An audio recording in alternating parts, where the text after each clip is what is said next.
오늘은 철로역정 네 번째 시간입니다. 지혜자라는 제목으로 함께 은혜를 나누겠습니다. 이 절망의 늪에서 빠져나온 이 크리스찬이 다시 길을 떠나는데 거기서 만나는 한 사람을 오늘 이야기하고 있습니다. 여기서는 지혜자, 그리고 책에서는 세속현자라고 불리는 사람을 만납니다.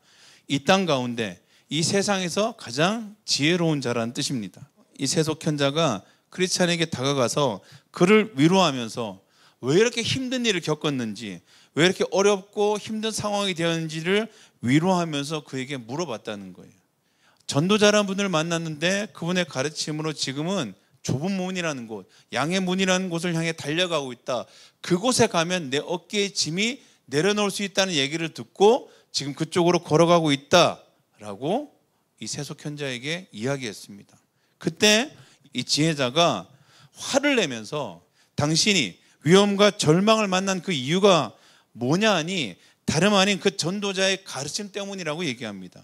그가 당신을 잘못 가르쳐줬기 때문에 당신이 그런 위협과 위험을 만났다고 얘기합니다. 그리고 앞으로는 지금보다 더 큰 위험과 절망과 고통이 기다리고 있을 것이라고 경고합니다. 이 말을 들은 크리스천이 뭐라고 해요? 자신이 겪은 절망과 아픔이 전도자의 가르침 때문이었나? 다시 한번 그 전도자의 말을 의심하기 시작했다는 거예요. 그리고 이제는 어떻습니까? 이 세속의 현자에게 자기 어깨에 있는 무거운 짐을 내려놓을 수 있는 방법이 무엇이 있겠느냐라고 묻기 시작한다는 거예요. 이 세속 현자는 뭐라 그럽니까?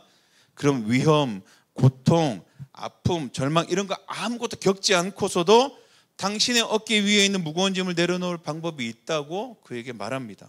그리고 그 방법은 도덕의 도시라는 곳이에요. 도덕고리라는 데 가서 율법이라고 불리는 율법 선생님을 만나면 그 일이 해결된다고 얘기하는 거예요. 그리고 만약에 그곳에 갔는데 율법 선생님이 안 계시면 그의 아들이에요. 그의 자제분인 예의라는 사람을 만나 도움을 받으라는 거예요. 그러면 당신 어깨에 있는 그 짐이 내려놓아질 수 있다라고 이야기합니다. 이 크리스천은 어때요? 이제 그 가벼운 마음으로 이 도덕의 도시로 걸어가기 시작해요. 우리는 어떻습니까? 기도하는데 말씀대로 살아가는데 열심을 다해서 헌신하며 믿음과 신앙의 삶을 살아가는데 우리 삶에는 계속해서 어려움이 반복되고 있어요. 기도하면 기도할수록 어떻게 해요? 더 큰 문제를 만나는 경우가 분명히 있어요. 이게 뭔가 잘못됐나 싶을 때가 분명히 있어요. 그때 어떻게 해요? 우리가 우리의 삶의 문제, 삶의 어려움들을 우리가 어디로, 누구에게 조언을 받습니까? 라는 거예요. 여러분, 당장 우리 삶에 문제가 일어났을 때, 우리 삶에 어려움이 일어났을 때 우리는 무엇을 통해서 해결합니까? 무엇을 통해서 그 해답을 얻고 정답을 얻고 살아갑니까? 라는 거예요.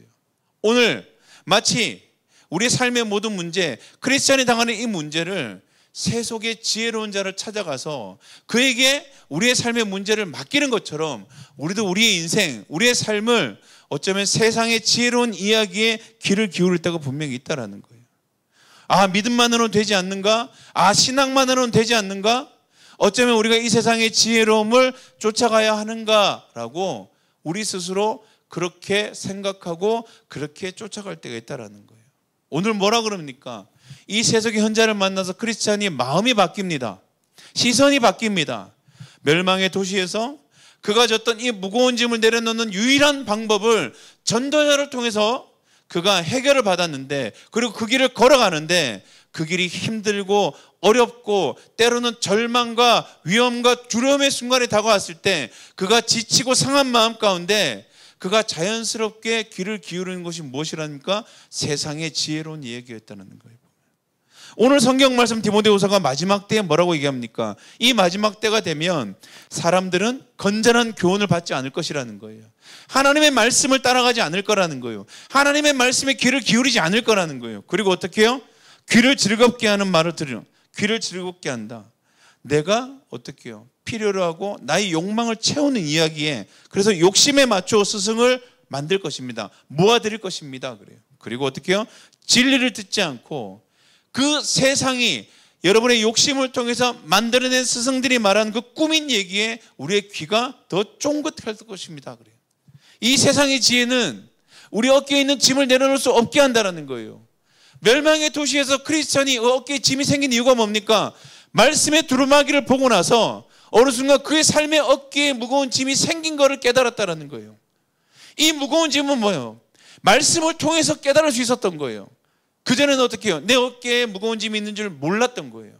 그럼 이 어깨에 있는 무거운 짐은 무엇으로 해결할 수 있습니까? 오늘 말하는 거예요. 어리석게 들리는 설교, 믿음이죠. 그것을 통해서 하나님께서는 그 일을 행하신다는 거예요. 그러나 이 세상 현자는 뭐라 그럽니까? 자신의 이야기를 들으면 어깨에 무거운 짐을 내려놓을 수 있다고 얘기하는 거예요. 사랑하는 성도 여러분, 우리도 지금 우리가 살아가는 믿음의 삶, 믿음의 여정 안에서 믿음으로 살아가는데 우리 삶 가운데 고난과 역경이 다가오고 있지 않습니까? 두려움 가운데 우리의 삶의 신앙에 회의를 품는 수많은 절망의 늪들이 우리를 무너뜨리고 있지 않습니까?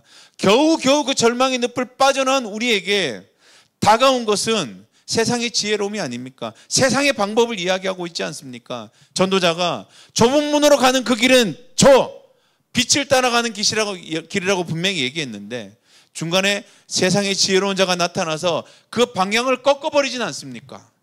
빛이 아닌 빛과 정반대 방향을 이야기하고 있지 않습니까? 그럼에도 우리가 그 이야기에 귀를 기울여서 그 방향을 틀어서 세상이 말하는 방향으로 가고 있지 않습니까? 세상이 말하는 신앙의 지혜로 가고 있지 않습니까? 라는 거예요.